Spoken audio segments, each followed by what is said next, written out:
Yuji was a poor child who was bullied by his dad at a young age for his lack of talent. He lived in the shadows of his genius sister who made her family rich with her talents. But when a tragedy struck their home, Yuji became an orphan that was trained by evil people to become the coldest elite soldier in the world. His journey, however, was one of the coldest anyone has ever had to witness. His parents always neglected him because he never had the same talent his sister Kazuki did. At a young age, her sketches would marvel her father and her talents exceeded that of famous artists, allowing her to win numerous art competitions and have her work sell for millions of dollars. Yuji grew up avoiding his little sister because everyone made fun of him when he was with her. Kazuki wanted to fill the void her brother was feeling, so she became the only person who would play with him and even teach him how to throw balls. They would spend time together, and his sister supported him through everything, encouraging him to reach for his dreams because he had extraordinary potential. She was the only thing that ever brought him joy and inspired him to become like her. Even the bad drawings he would create, she would treasure them to boost his confidence. Their father, however, continued mocking Yuji's work to the point where Yuji destroyed his own work from embarrassment. On a random day, Yuji met a strange man inside his home who asked him if he would like a piece of chocolate from an interesting box. His father called Yuji an embarrassment, but the mysterious man gives a sly smile. As years passed, Kazuki began hiding her talent and even canceled her art studies in Paris. Instead, she would spend time reading manga with her brother, saying that he should do this to make friends rather than being lonely his entire life. She doesn't want Yuji to become the same person as their father, and tells him to start working on making some friends. At the same time, her occasional paintings became the sole income of their family, but their treatment of Yuji would get worse. His family would go out to eat every night, but only left cold stale bread for him. The only way he could eat the dry bread was by soaking it with water. Upon seeing this, Kazuki screamed at him to eat any of the food in the fridge, but Yuji tells her that his parents would be mad at him if he did that. Kazuki's sadness grows, apologizing for not knowing how badly Yuji's been treated and yelling at her parents for his mistreatment. Even then, nothing improved. His father would continue to blatantly show his hatred, and his mom began openly neglecting him to avoid his father's wrath. Once, Yuji came home late and told his sister that he was playing with a friend. Kazuki wonders if she's a girl, which he tells her that it was but worries that she would bully his new friend. She tells him that she's trying to determine if his friends are appropriate for him and gets mad at him for constantly making friends with girls. Kazuki's jealousy grows, and she yells at him that he needs to get her permission to be friends with girls. Yuji accepts, and she holds his hand, telling him that she'll find the right girl for him one day. Later that same day, Kazuki asked him if he would like to take a bath with her as normal siblings. Kazuki kissed him that day, telling him that this is the true love she shares with him. Eventually, she enrolled at a regular high school, and joined the basketball team to hide her incredible talents. Her friends became like pawns of hers as she manipulated them, but her influence extended to her manipulation of her parents, and that scared Yuji more than anything. But Yuji depended on his sister, wishing that he could continue living that way forever until the day of the tragedy. A bus had crashed into a ravine, and a girl with red hair was the only survivor. Yuji's father fell into depression and turned to the bottle. His wrath began growing, and his mother began hiding him whenever his father came home. The only thing Yuji would remember is hearing his father yelling at his mom as she would just take it and say, "I'm sorry." He became the worst father imaginable. So Yuji and his mother ran away to a new home where she finally treated him like a normal son. He would enjoy her hand cooking and felt like he was living in heaven even if they were broke. As long as they were away from their father, they found happiness together like that. But their peace wouldn't last, and a year later, Yuji's father had finally found them again. He tells Yuji's mom that she will lay him another golden egg, and Yuji tries to tell his father to stop. He couldn't bear seeing his mother like that, but his dad knocked him into the fridge. As this occurred, Yuji stared at his father and was determined to end him. He remembered his sister asking him which hand he would use to kill a man.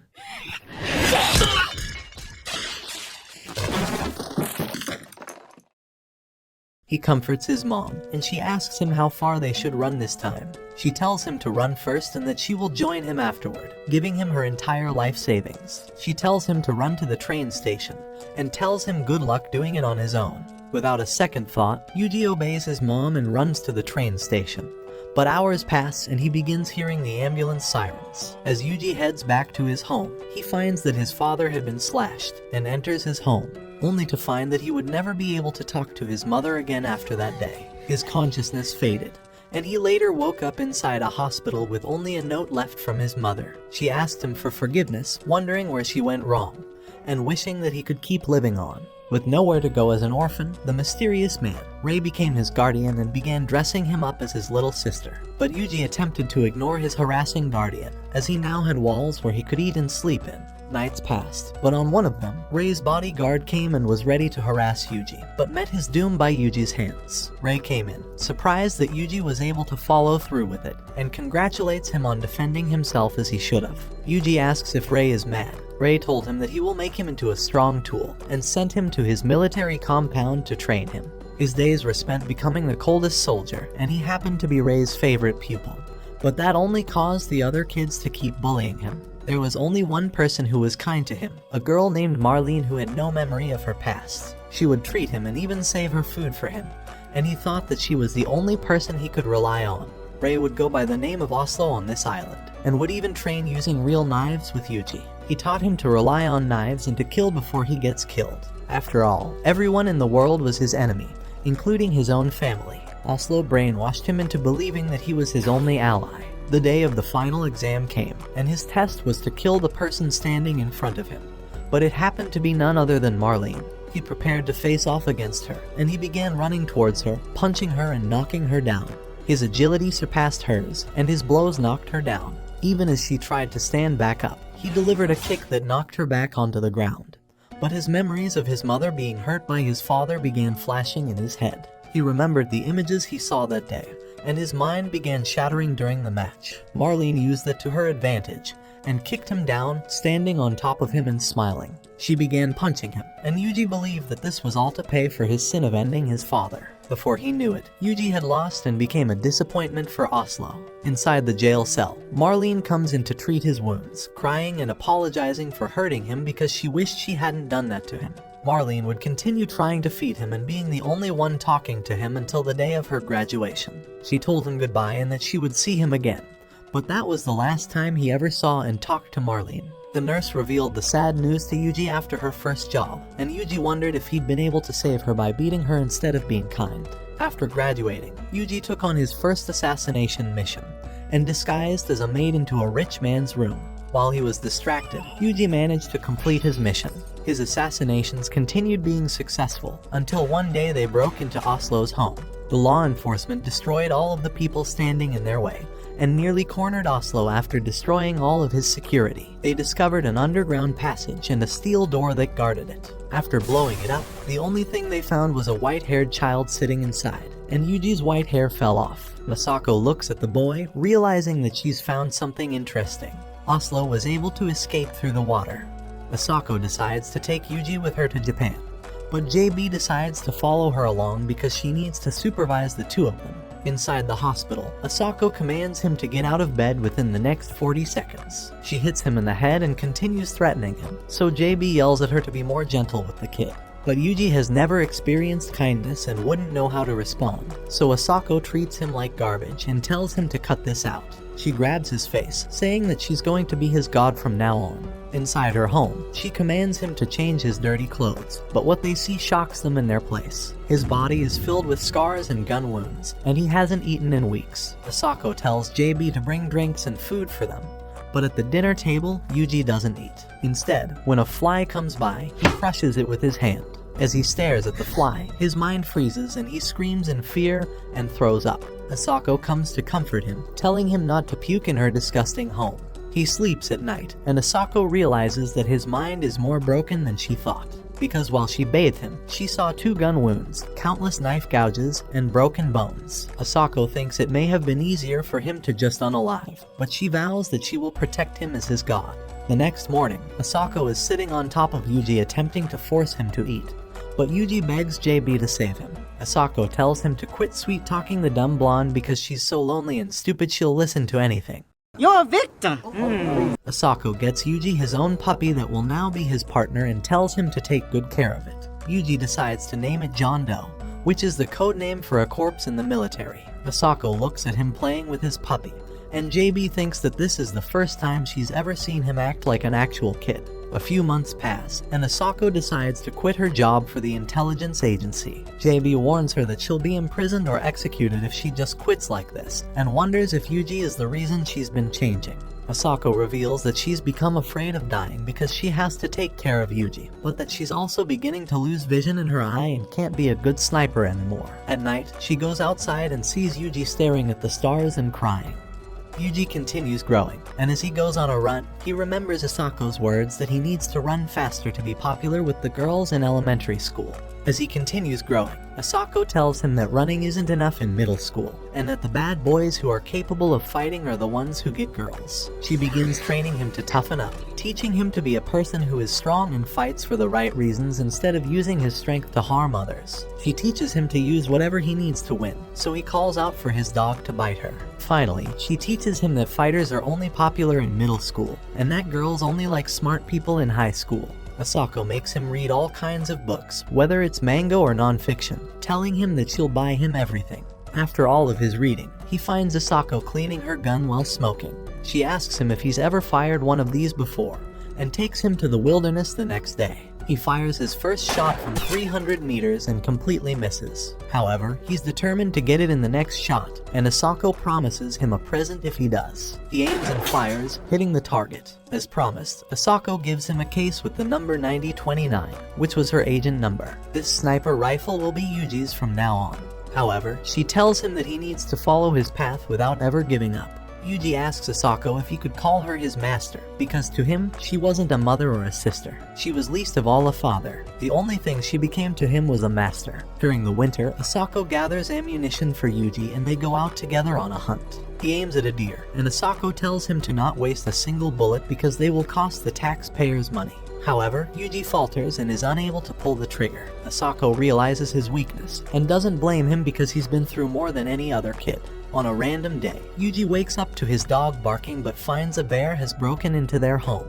Quickly, Yuji rushes to his bedroom and takes out his gun, but only comes back to see John being bitten by the bear. He takes aim to save his dog, but his mind blocks him from taking action, and he fails to fire at the bear. As the bear leaves, Yuji builds up his courage to go take his dog back. His life of fear will no longer stop him from saving the one he cares about, so as he runs to and is ready to aim, he slips on the snow and fires, clogging his gun. The bear notices and is ready to eat him alive, but Yuji uses his knife to slash at the bear. The bear knocks it away in a single hit, and Yuji's entire mind flashes with the words to end the bear. With a simple stick, he blinds the bear's eye and gets his gun, pointing it down the bear's head. A rustling comes from nearby, and he sees a couple cubs walking towards his dog because it's their food. Yuji wonders why his dog, why his family, has become their food. He wonders why it couldn't have been any other life that had nothing to do with him, and screams in pain as he fires. He later comes back to Asako with his dog's collar, and she asks him what happened.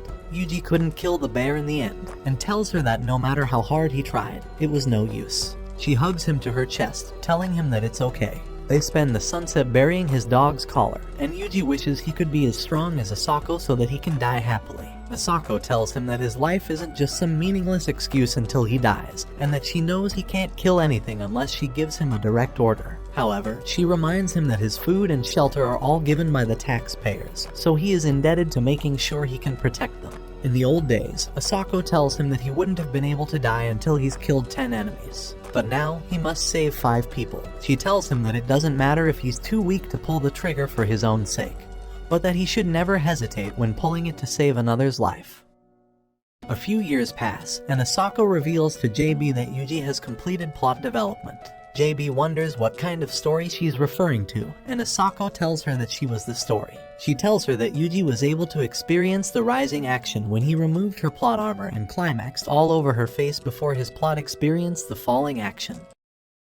JB yells at her for doing something that she should have never done, but Asako tells her that's why her plot will never be developed. After all, they're a man and woman who have been living together for 2 years. Yuji remembers being in the shower with Asako and her asking him when his birthday was. Yuji told her that today was his birthday, so she asked him what he would want for his birthday. Yuji tells her he wants a nicer guardian.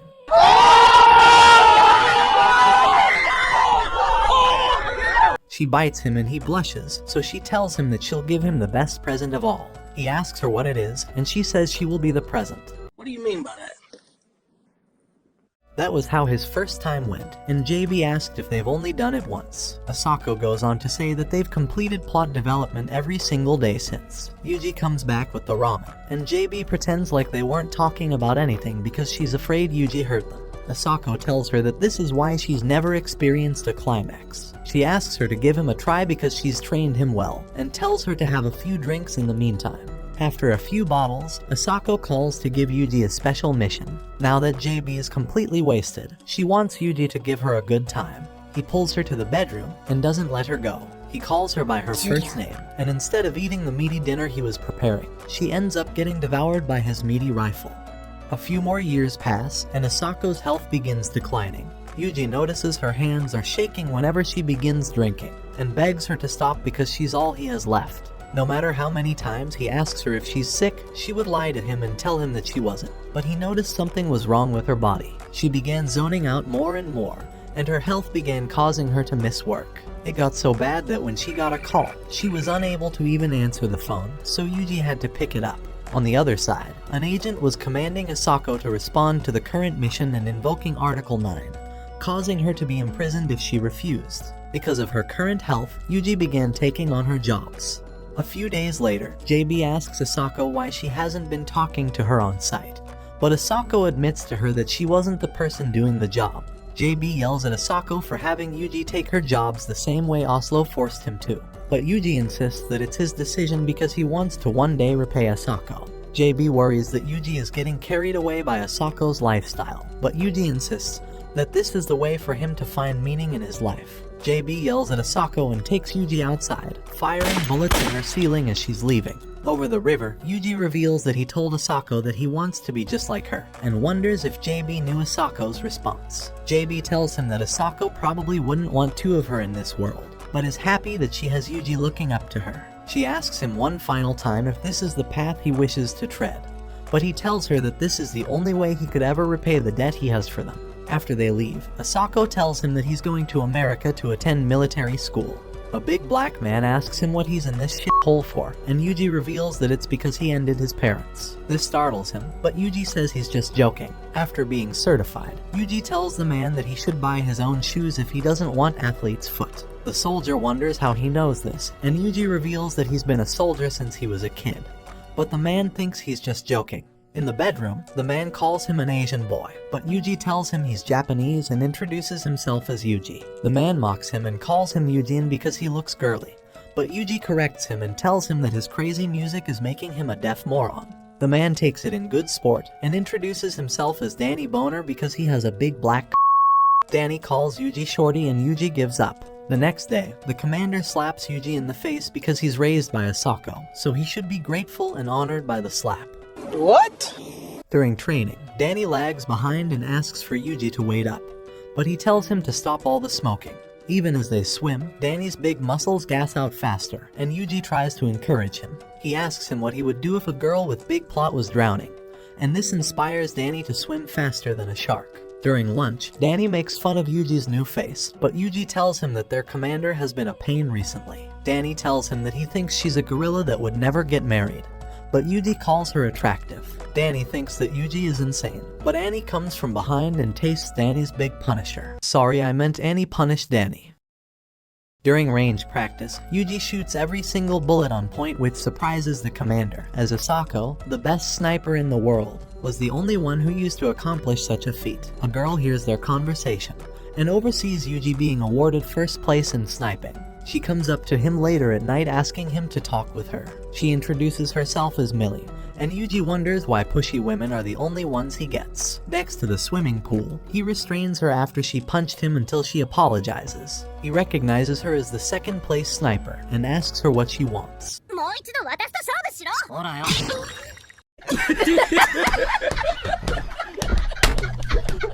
Millie tells him that she meant marksmanship, and they go to a range together. With her weapon, she tells him that her father used to hit these targets when they were out of range, but believed that all of it was just him being drunk and lying. Yuji's first shot misses, and she tells him to chill out because he only has 6 shots left. Yuji asks her what the color of the sky is today, and takes aim and fires, hitting the target. He tells her that her father probably wasn't lying, and Millie finds a person she can trust. After that day, his training was complete and he was sent overseas for his final exam. Aboard the ship, Danny asks him what he bought with his money because he was able to get a car, but Yuji reveals that he only got a lady's watch. Danny makes fun of his watch and Yuji's Asian persuasion, saying that Yuji's been giving Millie the small hour hand while Danny could be giving her the long minute hand. Emotional damage! Millie hears his vulgar language and kicks him. While they argue, a random weirdo is playing a dating simulator with his little sister and loses his mind as she takes her plot armor off. They wonder how he's shamelessly doing this and wonder what language he's speaking. Yuji is cultured in this subject and knows that he must be a fellow man of culture from Japan. Day after day, Yuji was commanded to do as he was told and build his confidence, until one day they were deployed into the actual battlefield. Inside the forest, Yuji looks at his squadron: a former car thief and thug from Arizona, a poor girl who used to sell herself in restrooms, an anime otaku who wants his sister, and finally, a sniper that can't kill anyone. They were the most useless group in the entire army, but Danny interrupts his thoughts and asks him if he would like to get that bird for food. Yuji takes aim and fires, hitting the bird, but begins throwing up. He wonders how he would handle killing a person if this is what a bird did to him. Inside their tents, they're introduced to their acting commander on the field. Their days of setting traps began, but one night, Yuji realized that enemies were coming for them. They get in position as the battle begins and Yuji fires to neutralize the enemy, but throws up after shooting. His friends continue fighting on the front lines as they wait for reinforcements, but Yuji begins faltering.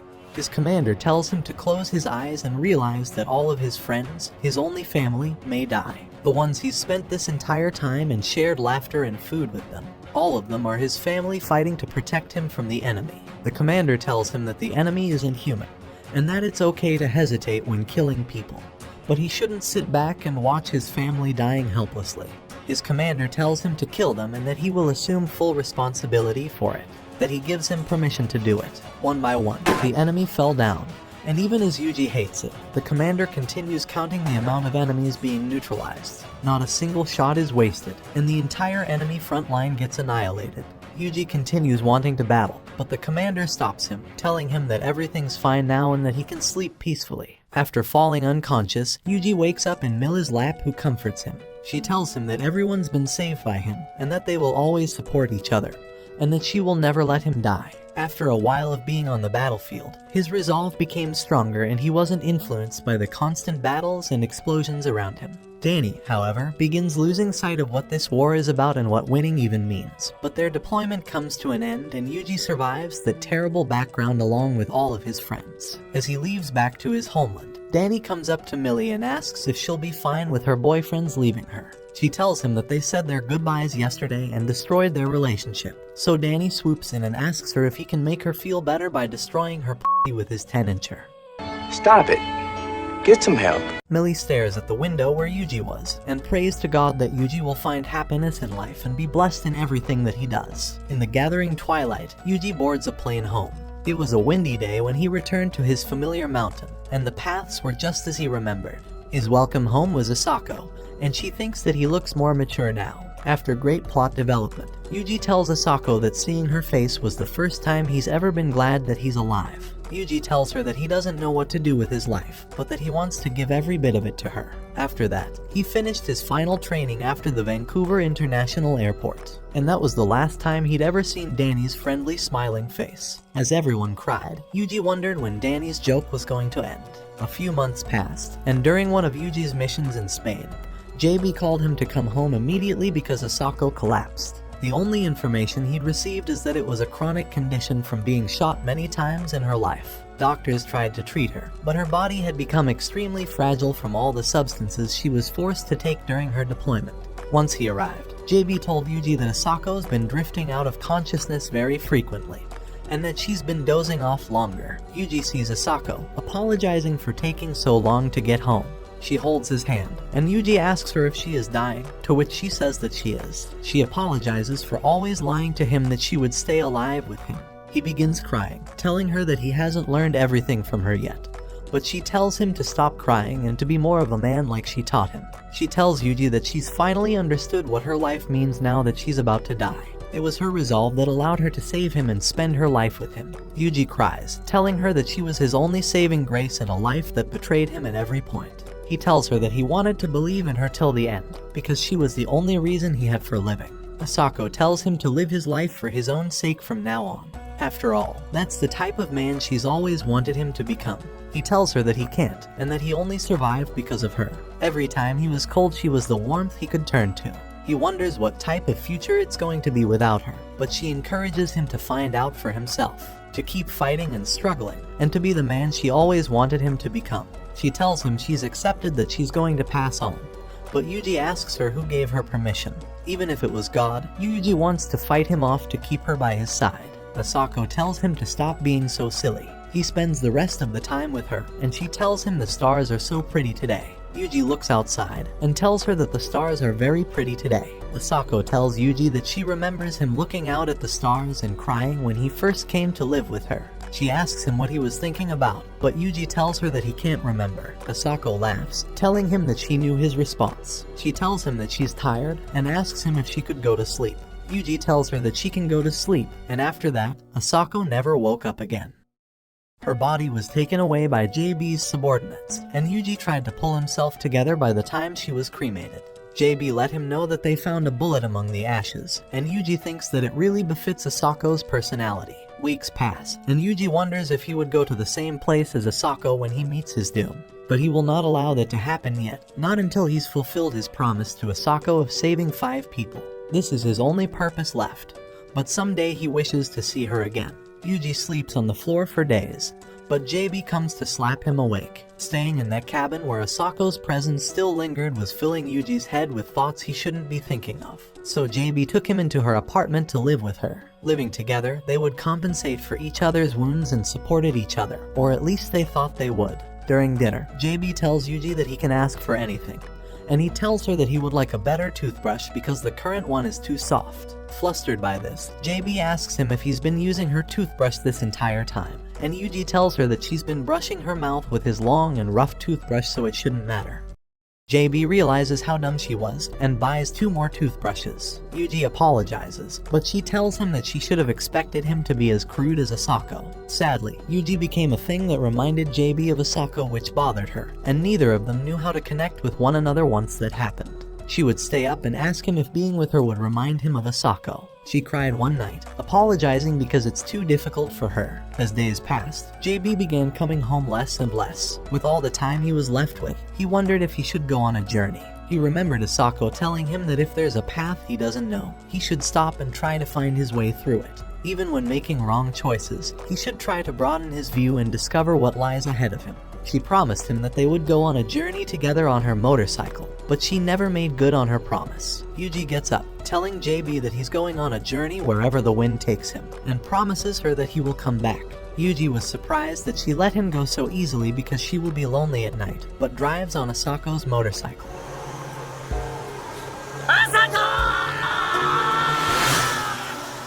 Days pass and he meets with people from all walks of life while camping. He continues going through the rain and even messages Julia that he loves her. Somewhere in the middle of the road, his bike breaks down and he has to tow it. A man comes up to him and asks him if he would want a ride to somewhere safe, but Yuji says that he's just an idiot running around with no place to go. The man laughs, thinking it must be nice to be young, which changes something in Yuji.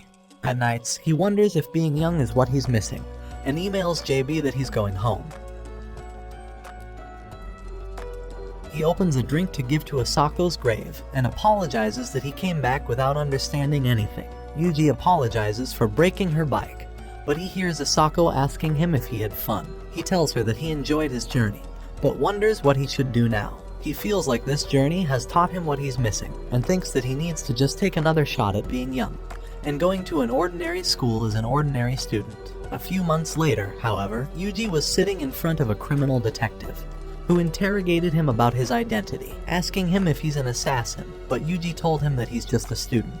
An hour later, Yuji was released, and the sergeant apologized because they got a call from the Ministry of Defense on his behalf, commanding them to let Yuji walk freely. On his first day out, the principal greeted Yuji and began driving him to his new high school. But she wondered why he was arrested before his first day, so Yuji revealed that he was carrying a pistol in his backpack. Those words made the girl scream with her hands off the wheel, and Truck-kun was about to find his new isekai victims. But Yuji took control of the wheel and saved them from entering the whole genre. However, the girl had already pissed herself and nearly ran into another car before they arrived at the academy. This was the normal school he had wished for, and inside the gates, the principal introduced herself as Takabana. But Yuji noticed something was off. Even though it was a weekday, the campus looked like a ghost town, so the principal revealed that there's only 5 other students living on campus with him. But Yuji had one last question, and asked her if this was truly an ordinary school, so the principal told him that it truly was a normal school, but because of his conditions, this was the only facility that could accept him. When he got to the dormitory, a maid appeared behind Yuji and introduced herself as Carmine. But he wondered why the fuck she was wearing a maid uniform when she's a student. She showed him to his room, and while he thought it looked well maintained, there was something off about it. That night in the baths, he wondered if this was truly going to be an ordinary life. In the morning, Yuji decided to flash the entire population with his huge plot, and took an eye drop and a shot of grape juice before beginning his 26-mile run. Although he was in a different place, nothing had changed since the time he used to live with his master. He remembered the way she taught him to be a fast runner to get the girls when he's young, and in middle school, it's about defeating others in fights, but after that, it's all about how smart he was. He continued remembering how she was the only person that had been a hope in his life, but because of her overwhelming attitude, he's realized that he got tired of dealing with overwhelming women ever since. Just as he opened the door to leave, a red-haired girl fell in front of him and exposed her plot armor, while another orange head ran in front of him and jumped on the couch. The red-haired girl jumped on top of her and started trying to brush her hair, and Yuji wondered why this seemed like a plot development setup. He tried introducing himself to the girls, but the red-haired girl was shocked to hear his name. However, she tried introducing herself back, saying that her name is Suu Amane, and made Maki introduce herself as well, but she was too startled to shake his hand at first. As he walked around school, he met the tsundere, Michiru, and by the end of the day, he met a girl called Saki. However, when he tried getting closer to introduce himself, she nearly slashed his neck off with a box cutter. He expected her to pull something out of the blue, and told her that it was nice to become friends with her. When the night arrived, he realized that everyone was home, but since there wasn't any homework in their school, the only thing they could be doing was playing with themselves. Video games. He decided to ignore what they were doing and just enter his room, but noticed that someone had broken into his room because of his tape trap. He barged in, screaming not to move, but Amane's plot defied gravity and just kept bouncing in front of him. He wondered why a stripper was in his room when it's not his birthday. That's not ridiculous. That's not ridiculous to say that. She laughed at how blunt his reaction was, and when he walked in to open his fridge, she asked him how he kept walking so calmly into his room. So he told her that she was the one who's flaunting her giant plot cannons, but he thought they looked amazing. A few minutes later, she told him that he seems to be used to women, so she wondered if he had an older sister to deal with. Yuji revealed that he used to have one, until she passed away, so Amane apologized for bringing her up. However, she wanted to ask him what his sister's name was, and Yuji told her that it was Kazuki. Hearing that name shocked her, but she finally finished changing, and asked him if she looks good. But Yuji told her she looks worse than his dead dog. Emotional damage! She thought he was cold, but asked him what those mysterious containers on the table were, so he told her it was his dinner. After hearing how miserable his meal was going to be, she decided that she was going to prepare dinner for him as his new big sister. But he told her that she needs to be careful with those words, because he was raised in a household straight out of Alabama. After she left to prepare him some food, Yuji realized that something was off, because his door was locked this morning. And since there was no evidence of it being destroyed, he wondered if she was able to lockpick the door, and realized that she was the one thing that was extremely off about the school. She remembered the day when their school bus fell off the cliff, and the horrifying scenes she saw that day, and said the words, "I fell." Yuji realized that this wasn't a normal school at all, and that each and every single one of those girls likely had something off about them that they were hiding. Just then, he received a call from JB, telling him that there's been a new mission assigned to him. So he took out his suitcase and placed the code in, realizing that this wasn't the ordinary school life he dreamed of. The following morning, JB showed up and asked him if he was enjoying his new school life, but he said he was liking it a lot more before she showed up. She was sad he was still giving her the cold shoulder, but she asked him if he was enjoying this new ordinary life in his ordinary school. So Yuji told her that the only thing that wasn't ordinary was how ugly her face was.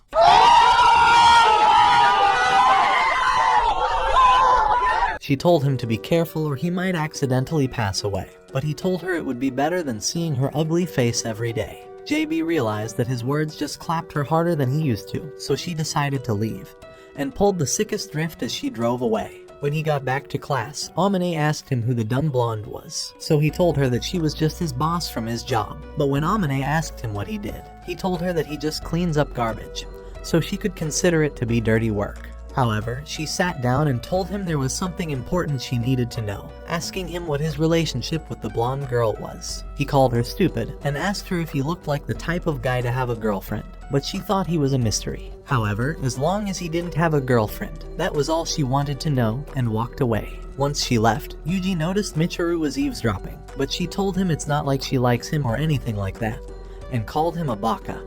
Nice, Michiru.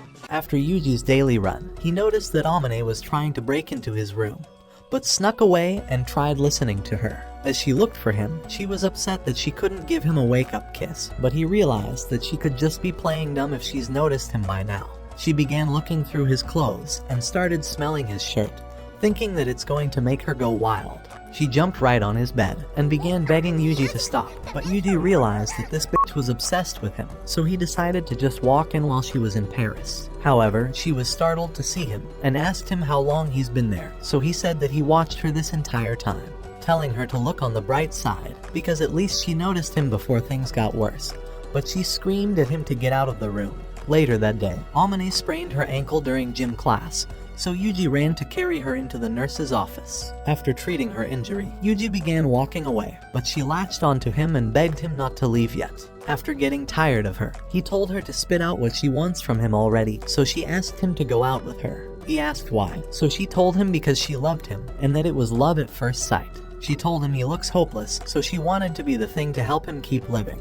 However, he told her to stop bothering him already, which hurt her feelings, but she asked him if she could be his big sister instead. However, Yuji told her that they're not in Alabama right now, but when she told him that he's crushing all of her hopes, Yuji said that he'll play along as her little brother for the time being. She began petting him on the head, but he wondered why she was acting so weird. During class, she came and brought him a present with Maki, but he wondered why she's trying to interfere in his life so much. Amane apologized to him, saying that she was just doing this to make herself feel better and put her meat into his face. While he thought it was tasty, Yuji felt like he was suffocating, but realized why he felt that way. After his master died, he tried secluding himself from the others, not realizing how badly he needed a normal life. He wondered if he truly deserved to feel a piece of happiness like this. Amane told him it's okay, saying it's okay for them to share food, and stuffed her flaps down his mouth. A few weeks later, Yuji decided to bike back to his home with Maki to celebrate Asako's birthday.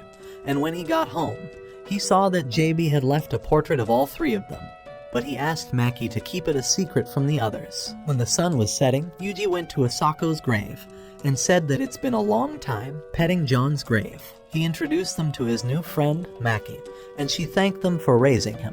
When she went to sleep, Yuji called JB to let her know where he'd disappeared off to, and told her goodnight, calling her Julia. Before walking back in, Yuji stared at the sky, telling Asako that he remembered what was on his mind at night, that he just thought the stars were pretty. After he returned to Japan, JB drove him home, but as he was about to leave, she grabbed his arm and kissed him on the cheek. After she drove off, Yuji felt something was going to be longer than his sniper rifle. When he got inside his room, he saw Amane had ironed all of his clothes, and she asked him if he wants to eat first or take a shower.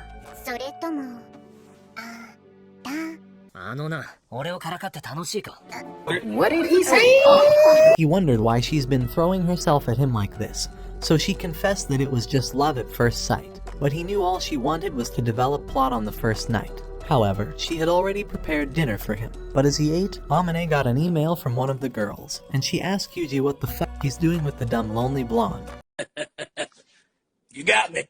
So he revealed that she's right on the money, because she's his lonely dumbass boss called JB. Amane pretended to believe his words, but thought that he was just trying to make her jealous, so she hugged onto him and told him that she might end up making him jealous, but he told her that his big black friend is already dead. She told him she won't try making him jealous if he kisses her, so he realizes that he needs to teach her a lesson, and grabs her, telling her to close her eyes.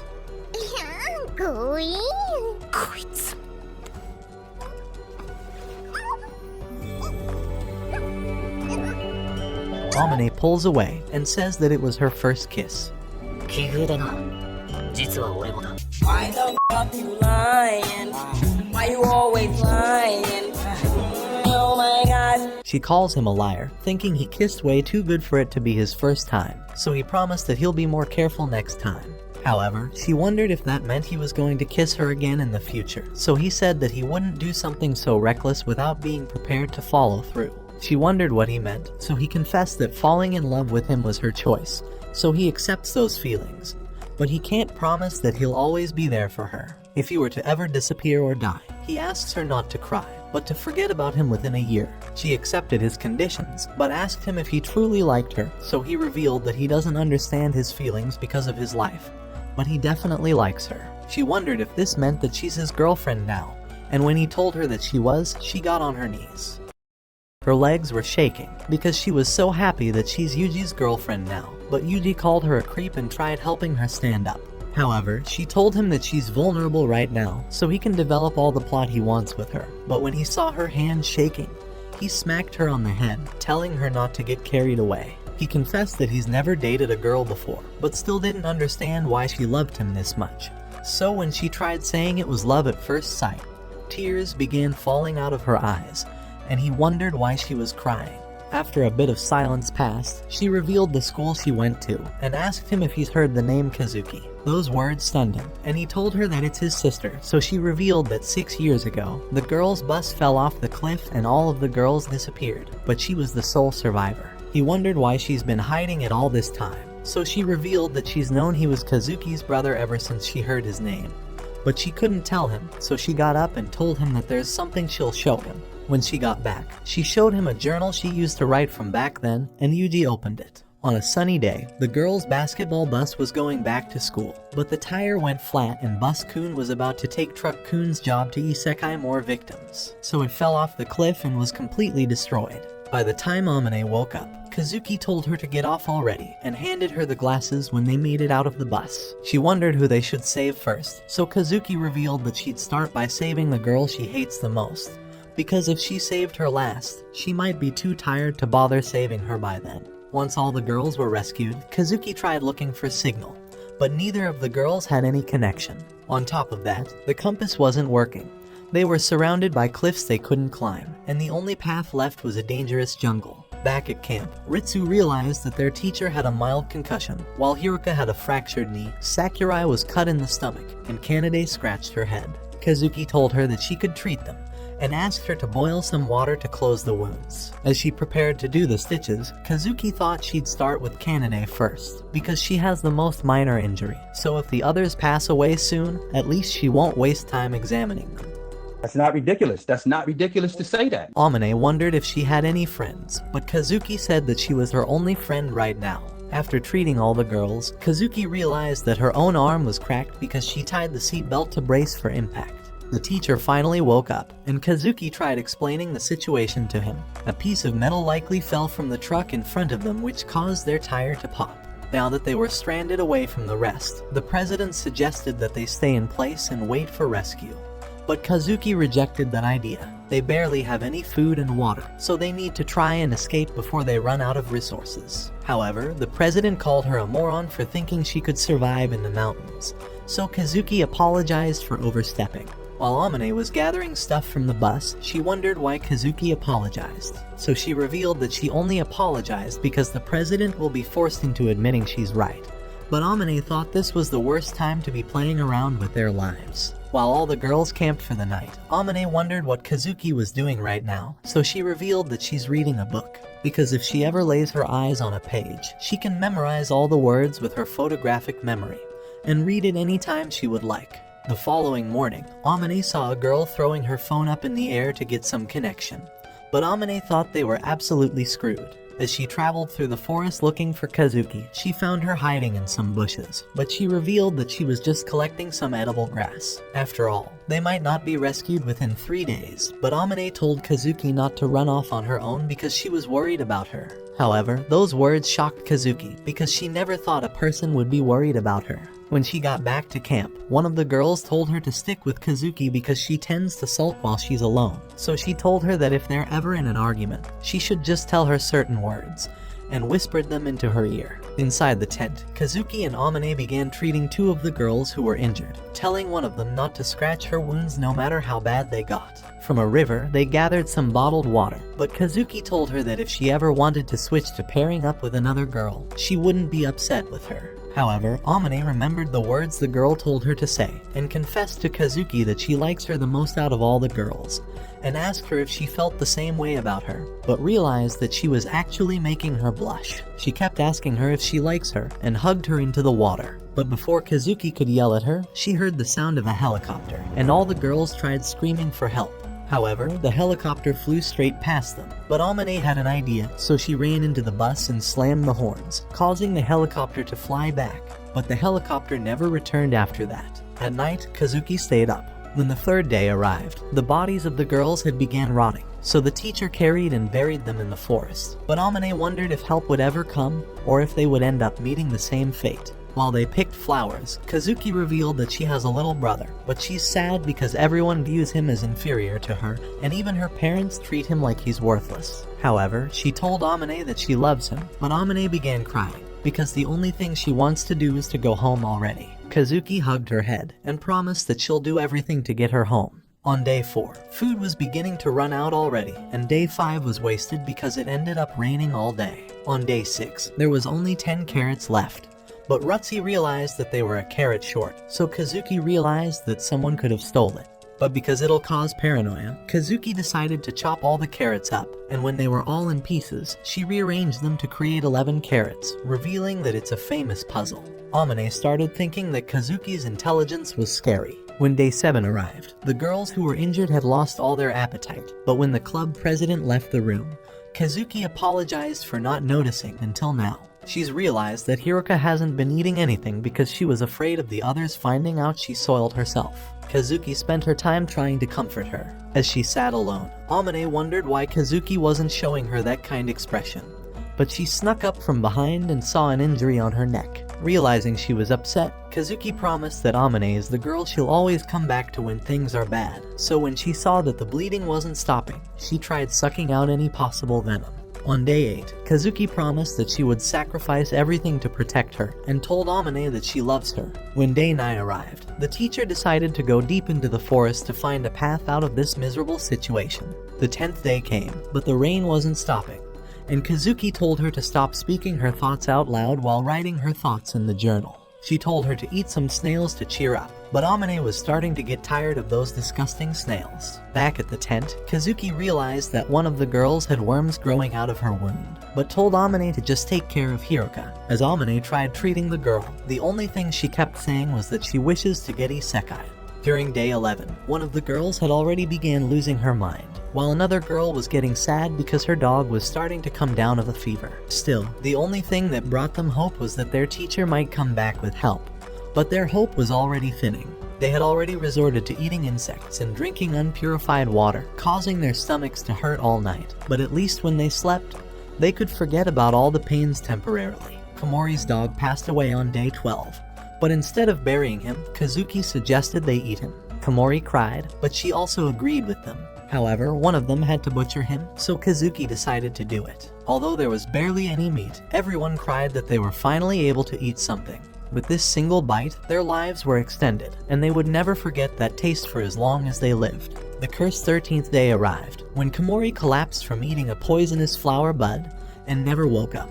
The injured girls are constantly in a delirious catatonic state, and all of them were already starting to give up hope. The only thing Kazuki could think of on day 14 was her brother, and Kazuki promised that she'd introduce Amane to Yuji if they ever got back. Just then, the teacher finally returned, glad that he was able to find his way back. However, all that meant was he failed. Hiruka passed away, and while the teacher carried her away, all of them had the same thought, but none of them dared speak it. After realizing how vile she'd become, Amane collapsed. Day 15 came, and it brought 2 more passings with it. But the only thing Amane could think was at least there was one less mouth to feed. All of them began wishing for the others to pass away, but the president came back, telling them that the teacher managed to catch a deer, so they should enjoy the venison steak to stay alive.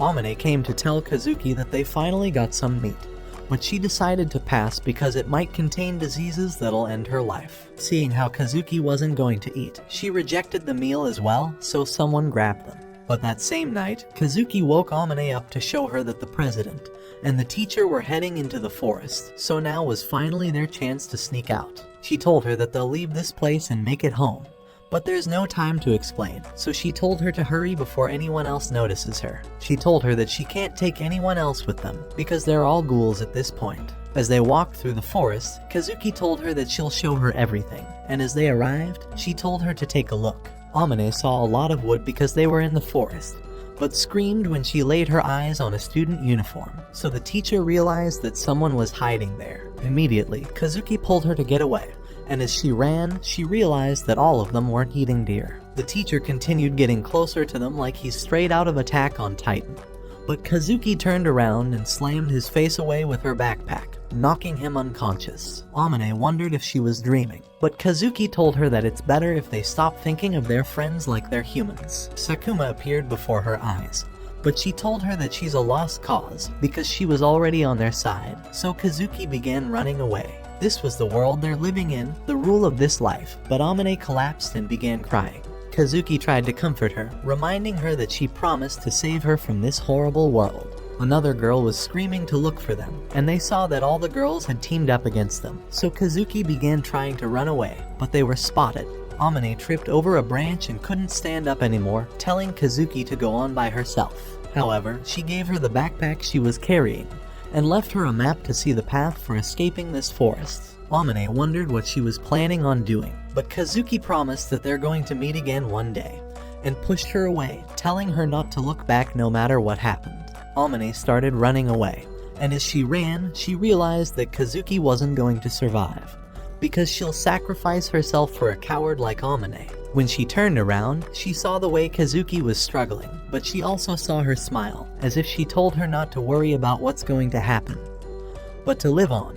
Without any idea how many days had passed, Amane kept trying to survive, but promised not to eat the sweets inside the backpack, just in case Kazuki ever caught up with her and still wanted them. On a fateful day, however, it was as if she saw Kazuki's ghost along with all of her friends, and when she tried reaching out to them, she collapsed on the ground, but heard and saw a car driving by. She had finally made it outside of the forest, and when she saw the cabbage patch in front of her, she began eating as much as she can, and crying tears of joy. This was the way she managed to survive all alone. When she returned to school, everyone began bullying and accusing her, thinking it's disgusting how she's living a normal life after the things she did. Every morning, she would wake up and throw up, and no amount of therapy helped her get through the guilt of being the only one that lived. But just then, the perfect man appeared to punish her for her sins, and she revealed that it was Yuji. She'd been keeping quiet about it this entire time like a coward for sacrificing his sister, and she wished that she would be able to become his sister to make up for the person she stole from his life. Yuji wondered if she's only been getting close to him out of guilt rather than affection, so Amane told him that he was right. However, as time went on, and as she kept living for him, the sin inside of her started lightening, and she began really falling in love with him. But she told him that this is the worst outcome, because now she can't ever be punished by giving her life for him, since it's everything she wishes for. That's why she decided to tell him everything that happened, and say goodbye to him. She asked him if he would be able to use his sniper rifle to penetrate her body with his bullet shot. This was the only way she could be forgiven, so Yuji told her that he would take her life with his hands, but then smacked her on the head. He told her that a girl who can't take a tap to the head is too weak to be asking for such things, and he told her to stop apologizing. After all, he only had one sister, so he told her to stop acting like one, and told her to wait while he thought about what to do. He realized that no matter what the reason was, she's fallen in love with him, so he told her to get up, and told her that he'll make things clear. Everyone lives with a regret, and the words "forget about it" are useless in the face of the deep regret she's living through. He told her that she was willing to offer her life for him, so he told her that he accepts, and for the rest of her life, her punishment will be to live for his sake. He told her that he'll become her king and god, and that he wants her to stay with him forever. And if she ever disappeared, he'd hate her for the rest of his life. She hugged onto him, crying his name, but he told her that she looks ugly as f*** when she cries. Damn! She begged him to just let her cry on him, but he told her she needs to finish within 3 minutes, take it or leave it. The way Yuji saw it, this was the only way to save Amane. because if he can accept her knowing her past, then he hopes that one day she can forgive herself. But until then, he will keep giving her the punishment. When she calmed down, he asked her if she truly believes that Kazuki passed away. After all, her body had never been found, and if there's 10 people, Kazuki could definitely create 11 bodies, the same way she did with those carrots. While the idea may be far-fetched, there's definitely a possibility of her being alive. From the backpack, she showed him the note that Kazuki left over for where to meet if things escalated and they were separated. Yuji realized that it was Kazuki's plan from the start to have Amane escape alone, so Amane begged him to take her to that place. The following morning, Amane went off to buy some flowers for the graves, and some ugly man came up to Yuji and introduced himself as Sakashita, claiming he was a big fan of Amane because she was famous. The man said he's got big things to do, and started walking away. When Amane came back, Yuji revealed that he just met a very creepy fan of hers, but they began driving away. As they walked to the site, Yuji asked Amane if she was fine, but she told him that she's feeling a lot better since she talked to him about it. Eventually, they arrived at the marked stone, and Yuji dug up a thermos container, and when Amane opened it, she saw a letter hidden inside and began reading it. It said, "To my friend Amane, if you are reading this, then it's been a few years." In the letter, Kazuki revealed that everyone died of illness. Apparently, Hiruka's meat contained diseases that killed them all after eating them. Amane was the only survivor because she never ate her friend, so Kazuki thinks it's Hiruka's way of saving her for respecting her body. However, she knew that Amane was probably thanking Kazuki for risking her life, so as a request for saving her life, Kazuki asked her to help her brother if he was ever suffering. She told her that Yuji is a useless coward that is hopeless, but he's still her brother, and the only thing she regretted leaving this world for. Her last wish was for her to watch over him, and she hoped that they'll meet again if she's still alive, calling her the best friend she'll ever have as long as she lives. She wondered if this meant Kazuki could still be living, but Yuji didn't know either. However, he did know that the letter was definitely his sister's. The memorial site now had a path for where they could have went, but Yuji told her that it's not like anyone could have known where to go. Amane got on her knees and confessed that she'll never get past this, so instead of apologizing, she promised to thank all of them from now on. But Yuji noticed that one of the names was Sakashita. When they started walking back to head home, Amane received a call from one of her friends along with Yuji, but they heard a creepy man's voice over the line, and he said that he was the girl president's father, revealing that he's come to punish her. He made all the girls hand their phones over, but one of them left Yuji on the line for him to hear them. After he hung up, Yuji noticed his phone was still on, so he began driving home and requested support from JB and the rest of the agency. Amane wondered just what type of hitman Yuji was. Back at the school, the shooter saw cops sneaking around, so he began trying to shoot them down. The SWAT team surrounded the entire building, and Yuji finally arrived with Amane, but she was shocked to see the type of people Yuji actually worked with, remembering the dirty work he talked about. However, she was determined to save her friends. With the school having high walls, and with no tall buildings nearby, sniping was going to be extremely difficult. But Yuji knew of a single spot where he could lure him to, the ventilation system in the bathroom. He said there was a lighthouse that was 900 meters away, but this was going to be their only option. She told him that he's only going to have a 10-centimeter field of vision, but he revealed that it was actually 15. When she heard those words, JB realized that he was the legendary person who shot the bandit from a kilometer away 4 years ago. It wasn't Asako. However, the only way they could lure him there would be if he uses the second urinal, but Yuji knew there was a marine among the girls, so he was going to use her. While they all waited, Maki saw a blinking light coming from the lighthouse and realized that it was Morse code for destroying the right urinal. Immediately, Maki began pretending like she needed to go to the bathroom, but Michiru asked her to come along. Saichi told Yuji what just happened, and he thanked her while taking aim from the lighthouse. Inside the bathroom, she wondered how to break the urinal, but the man kicked Maki into Michiru, and she ended up falling on the toilet and breaking it with her head. Once he confirmed that it was destroyed, the man told Amane to hurry and get inside already, so when she was about to go inside, Yuji told her to bring as much water as she could, and make the man drink. Eventually, she entered the room and tried giving the man some water, and after downing 4 bottles, he told her that his daughter was torn to pieces while she still goes walking around with her friends. He told her that the only way for her to repent would be to either shoot her, or have all of her friends be shot. She told him to hurry up and let her friends go free, but when he got closer, the man knocked her head with the back of the gun, and started throwing her around. The man wondered what she's been eating, and as Yuji heard her scream, His phone ran out of battery and turned off. He asked JB for the status, but none of them had any idea, so she asked him if they should infiltrate. But he told her that he's going to continue waiting. The man dragged her to have a tea party, but Yuji kept waiting. The creep shoved her into a stall and told her to wait. He walked up to the toilet. 少し水分を取りすぎたようだね。今から狙撃する。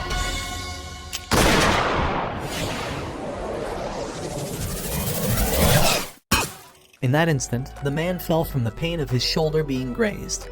But Amane ran away with the gun. The cops entered the room, and the girls were all rescued while he was getting dragged away. After putting his sniper away, Yuji noticed the 10-centimeter field of vision he fired from, and asked Asako if he's gotten a little closer to her. He walked back to JB, who told them that they were all safe. The principal congratulated him on his hard work, but he told her that even if this school isn't ordinary, this is his school, and he went to see all the girls, who hugged him. That same day, a giant police ship was tailing an unidentified yacht, but a man came and shot the ship down, along with the helicopter that was tailing. It was at that moment that Yuji stopped telling JB his life story, and received an instruction from the military commanders to complete a mission under Article 9. They remind him that failure is not an option, and rejecting this mission would be the same as treason. Yuji gets in prone position, aiming directly at his target. He hears the music box that Oslo used to play for him and the words that convinced him to become the man he is today. Yuji has confirmed the target in his scope. However, he begins realizing that this is the worst case scenario.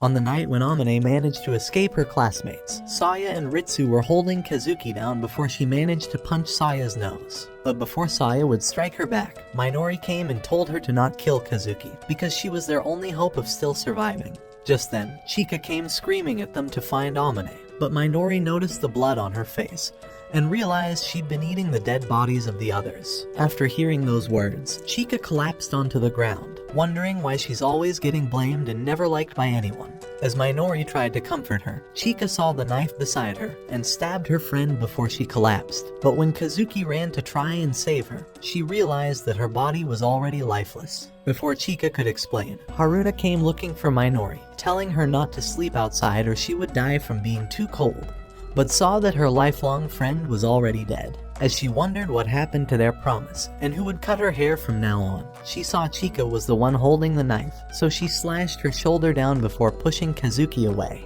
Just then, the teacher finally arrived, and before Haruna would end Chika's life, the teacher picked up a stone to save her. As the other girls lost their mind, Kazuki saw Chika's wound and knew she needed to stop the bleeding immediately. So throughout the night, she managed to patch her up.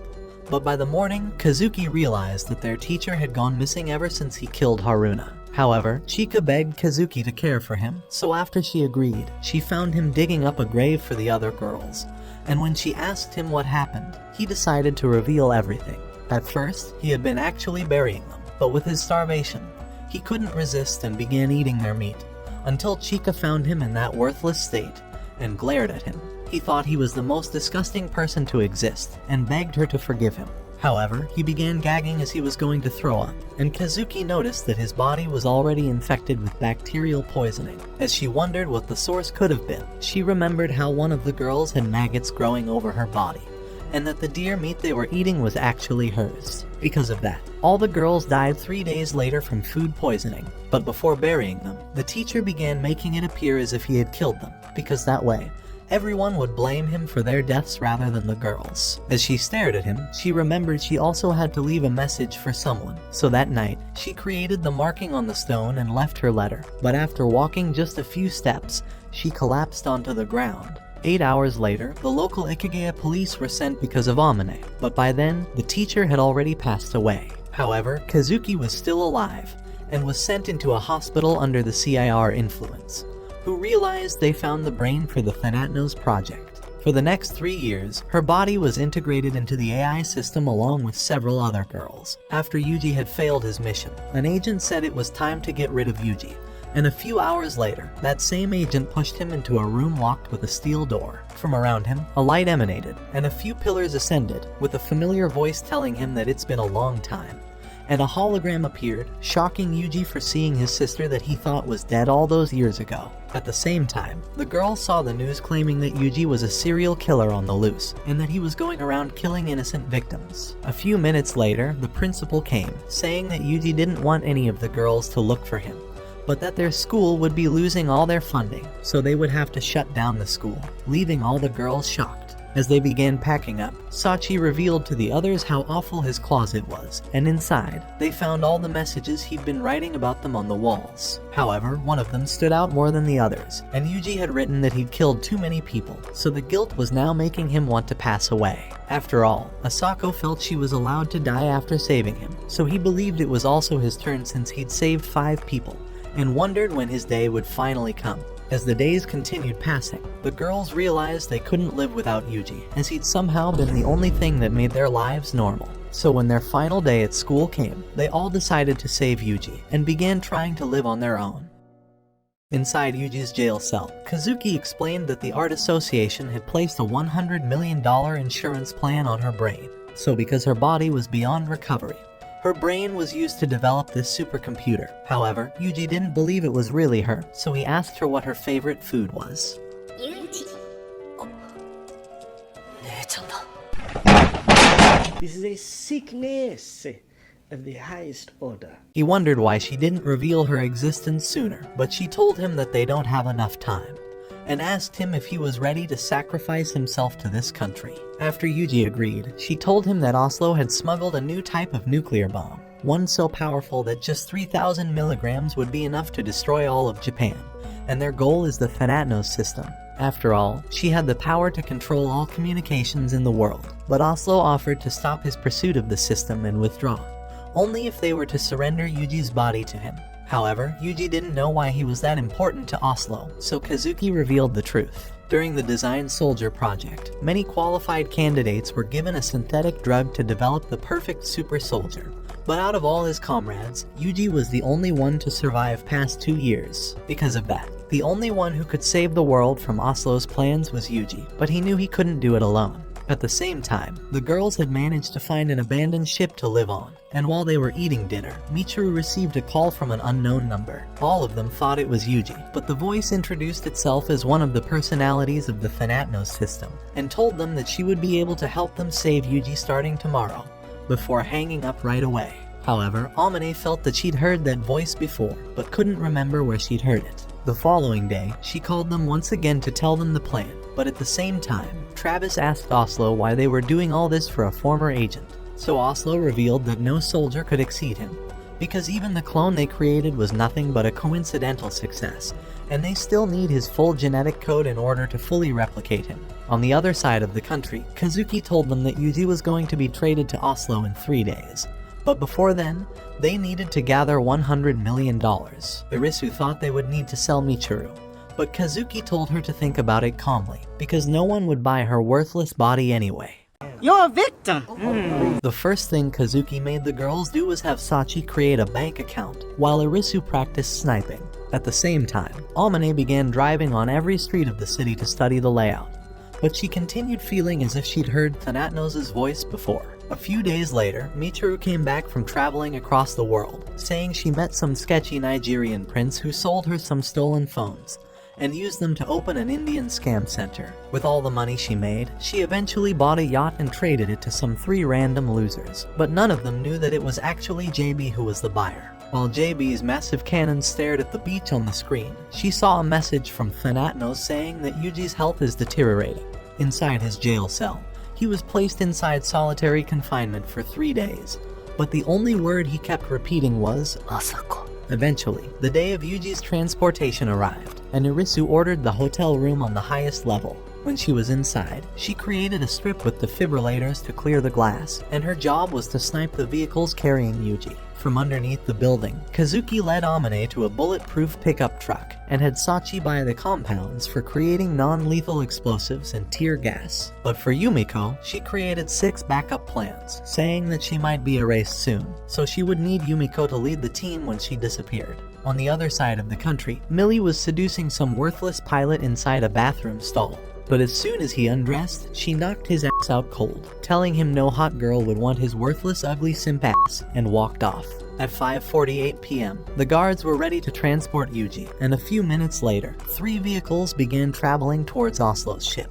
But as Irisu aimed towards the vehicles, a rogue vehicle appeared and began firing at them, before 3 others appeared and eliminated all of the soldiers, and hijacked the vehicle carrying Yuji. As Yuji woke up inside the car, Travis told him that his new wristband was a nuclear bomb, and it would detonate with the slightest increase in his heart rate, or if the timer went off, so he had no choice but to meet Oslo. From above, Irisu was able to lock onto the target and fired at a test toy, so for her next shot, she promised that she would bring back her father home, and fired at the vehicle, destroying the engine with a single shot. A few seconds later, she managed to hit the second car's engine along with the third, and while they were all immobilized, tens of gas canisters appeared, and Sachi began walking inside the fog. While the guards were all blind, she began eliminating them one by one, before rushing to clog Travis's weapon and knocking him out. When she found Yuji, she told him that she was here to save him, and from the dust, Amane came inside the pickup truck, and when backup arrived, she began speeding backwards to avoid them. From Sachi's skirt, she took out anti-armor explosives and threw them onto the cars before they were able to escape. Inside of Oslo's headquarters, he heard Travis apologizing for losing the valuable merchandise, but Oslo was glad he was able to get his job done, because with Yuji's bracelet activated, he had no choice but to come back. A few hours later, Kazuki told Amane that Thanatnos would be deleting her soon, but from outside the car, a helicopter appeared and began firing at them. As she began speeding away, Michiru nearly fell off the car, but Yuji managed to catch her in the last second and tried to maintain his heart rate low. However, Kazuki told them that she brought a backup, before their connection was erased. With nowhere to dodge, all the girls tried to protect Yuji, but from the other side of the cliff, a helicopter appeared with Millie inside, and she began firing at the one tailing them until it destroyed its engine, sending it launching down. A few hours later, they made it to a hidden location, and JB made it to the center of the Thanatnos system, where a platform ascended from the ground. Inside of the device was Kazuki's body, and after it was revived, her brain was integrated back along with her consciousness. Together with JB, they began driving towards the ship she bought, and Kazuki called Amane to give her the signal. Inside of an abandoned tunnel, Amane began speeding towards the end of the dam, and activated the rockets attached to boost them forward. After they managed to go full speed, their car launched out of the dam, and barely landed onto the ship. Even so, they were all safe, and Yuji managed to keep his heart rate under control. But when they saw Michiru struggling to swim, they thought it would be better if they let her useless ugly ass drown. That's not ridiculous. That's not ridiculous to say that. Just then, a massive submarine appeared beside them, and once it landed, a latch opened, revealing Kazuki from the inside. After getting on the ship, Amane wondered if it was really Kazuki, and asked how she was still alive, so Kazuki reminded her that she promised to meet her again one day, and that she kept true to her promise. Amane ran towards Kazuki, crying as she hugged her close. At the same time, Yuji woke up inside one of the cabins to his old lieutenant. But before he could talk to him, some ugly blue-haired chick told the lieutenant that Kazuki was calling for him. Once he was gone, the girl introduced herself as CIA agent Zoe Graham, and asked him if her last name reminded him of anyone. However, when Yuji said that it didn't, Zoe told him that her husband once accidentally hit a poor girl on the road. But on his way to take her to the hospital, that girl ended his life with a pen and burned down his car to destroy all evidence. That girl was Yuji, so Zoe pointed her weapon at him, saying that it was her turn for revenge. With the wristband around his arm, Yuji asked her to wait until he finished his mission, promising that he would come back once he fulfilled his duty. After all, he's known this day would arrive, where the ghosts of the people he killed would come to haunt him, so he promised to come back. Hearing those words, Zoe pulled her weapon away, saying that killing Oslo would be saving countless innocent lives, so she would protect his life until he was able to complete his mission. Outside the cabin, Kazuki told the principal that this submarine would be part of their new school, along with the island that Yuji owned. A few minutes later, however, Yuji wondered why he has his own island, so Kazuki revealed that Asako bought it with all of the billions she made, and put it in his name before her death. Even so, she never said a word to Yuji about it, but Kazuki asked Yuji if there was anything else he wanted from her. 目を閉じて足を開いて歯を食いしばれ Yuji slapped her, telling her she had no idea how awful it's been living without her, and asked her if he could cry on her, hugging her close and letting out all the sadness he'd been holding back throughout the years. After holding on to her, Yuji was angry once again at how she hid her existence from him, and grabbed her away. A while later, Kazuki was struggling to breathe, and she told him to never do it with any other girl. But Yuji wondered what she meant by that.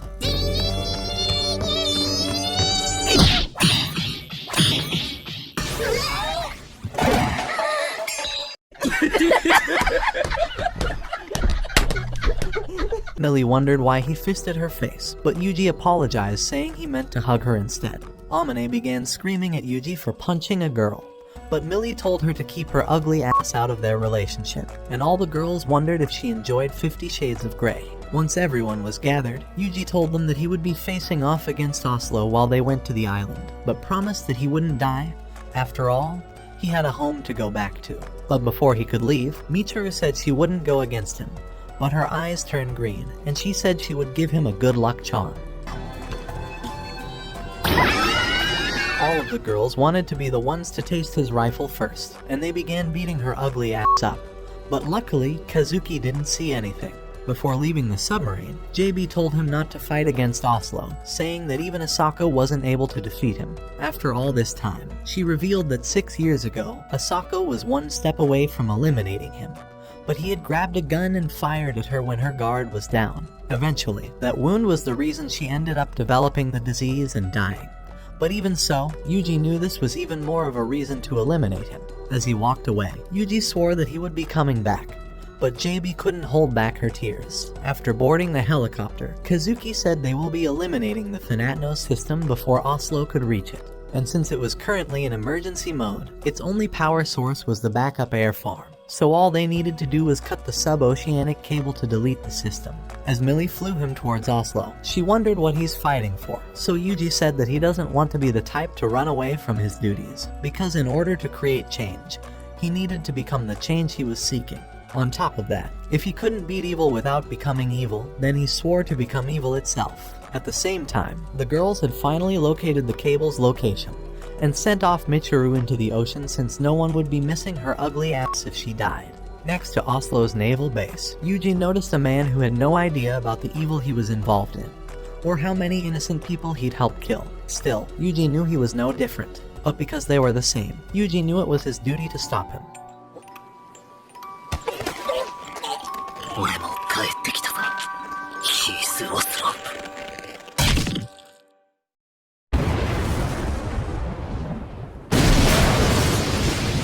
All of the guards began firing towards Yuji, but he managed to evade their bullets and eliminate them with his acrobatics. He continued leaping through the fire and using their bodies as human shields, before eliminating the entire fleet. At the same time, Travis told Oslo that he'd infiltrated their base, and promised to bring him back alive. Once he was gone, Oslo told Yuji to hurry, because there's a girl waiting for him. Through the darkness, Travis realized all his communications were offline, and saw that all of his comrades had already been eliminated by a single kid. As he continued sneaking around, Yuji told him to drop the gun, but Travis began firing aimlessly, while Yuji dodged his blows. Eventually, he began firing at a man, but it turned out to be his dead comrade. From underneath, Yuji lunged to stab him down, saying that he told him to drop the gun, but the effects of his enhancers were beginning to wear off. On the radio, Oslo called for Travis, but Yuji picked up the radio, saying "I am vengeance," before destroying the device. From the other side, Oslo realized his entire army was eliminated, and ordered Yuji's replica to go and bring him back. After Michiru had finished cutting the undersea cable and deleting Thanatnos, Kazuki told Amane that they would be escaping to their paradise island until Yuji finished his job. However, they wouldn't be able to ever return to Japan, so she told Amane if she's even a little hesitant about staying with Yuji after learning about his past, then she should leave now. But to those words, Amane told her that for Yuji, if he's sad, she would be 100 times sadder for him, and would even risk her life for him. Even with how dark his past was, she swore that she'd never stop loving him. Back on Oslo's naval base, Yuji's replica said he looked beat up, and when Yuji asked him who he was, the artificial being said he was his brother, DuPont, and was engineered from his genetics. However, his hair and eye color were from his sister, but he was excited to finally find out who was superior, and threw a pack of enhancers to boost Yuji's physical abilities. When Yuji said he wouldn't need them, DuPont told him that he was nothing but a monster already, and that society had cast people like them away, so he told him to take the enhancers. At the same time, Kazuki told Amane that all that's left was to build their Eden. After all, Yuji's entire life had been filled with nothing but suffering, but after Asako came into his life to give him kindness, he wanted to bring that same kindness and peace to the girls he loved. Because just like him, they were the fruits of the world tree Grisea, whose lives had been distorted and ruined after falling away. So she hoped that one day, they all might repay his kindness to someone else, and plant more seeds of helping others. This was the Eden he'd given up on because of his awful life, so although there was no Eden in the world, Kazuki wanted to help create one for her little brother. On the ship, Yuji shoved the enhancers away, but DuPont rushed at him and knocked him down, before restraining him and injecting the shot inside of him. Immediately, the adrenaline began circulating and the enhancing effects activated, and as he rushed to slash him down, DuPont managed to injure him before firing his gun. As Yuji fired back, he threw his gun and used his martial arts to deflect his attacks, shooting DuPont with his own weapon. As he fell onto the ground, Yuji said he would now release his brother, but when DuPont asked Yuji for mercy, Yuji hesitated. However, DuPont injected himself once more, and before Yuji could stab him, DuPont knocked him back off and began attacking him relentlessly. He called Yuji a defective weakling before kicking him away, and Yuji realized that he was in trouble. So as he got up, he decided to inject himself with more enhancers, and once they were active, he rushed back to attack his brother. However, DuPont managed to grab his knife and push Yuji away, and they began clashing their blades against one another. But as they did, Yuji saw the beautiful starry sky, and thought that's what Asako must have seen before she died. After losing too much blood and falling, he remembered her asking him to live for his own sake, and as DuPont rushed forward, he swore that he'd start living for his own.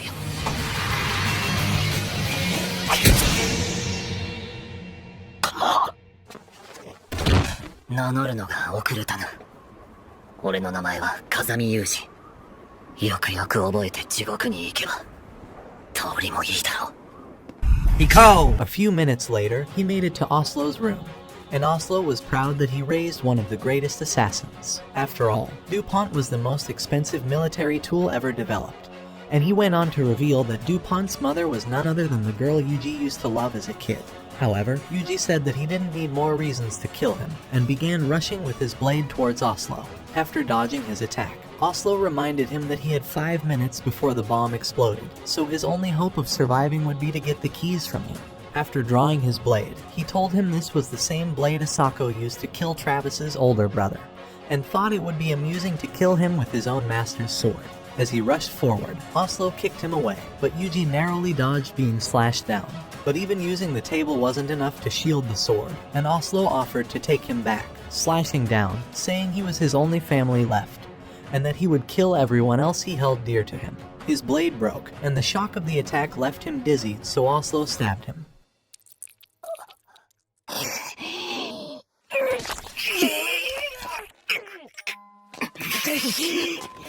人を殺すのに銃はいらない。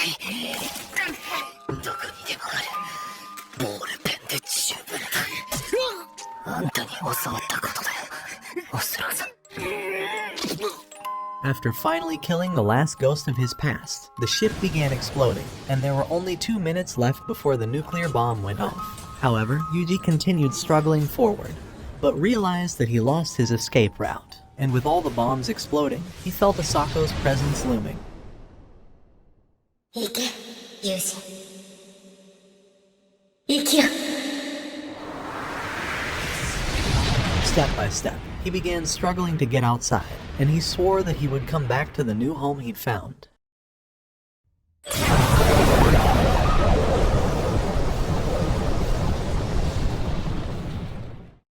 2 years later, all the girls had been enjoying their lives on the island, and the principal came to tell them that their new school was finally finished. At the same time, they wondered where Yumiko was, but she was sitting next to Yuji, and she was angry at him for disappearing for an entire year. However, he told her that after the explosion, he was left paralyzed for 11 months, but since he somehow managed to escape death once again, he thought that it was because he wasn't allowed to die yet. But to those words, Yumiko told him that even if God wanted to kill him, she wouldn't allow him, shocking him after hearing those same words once again, and she asked him to live for all of their sakes. A few moments later, all of them gathered to take their school opening ceremony photo, even though they would go on to spend their entire lives running.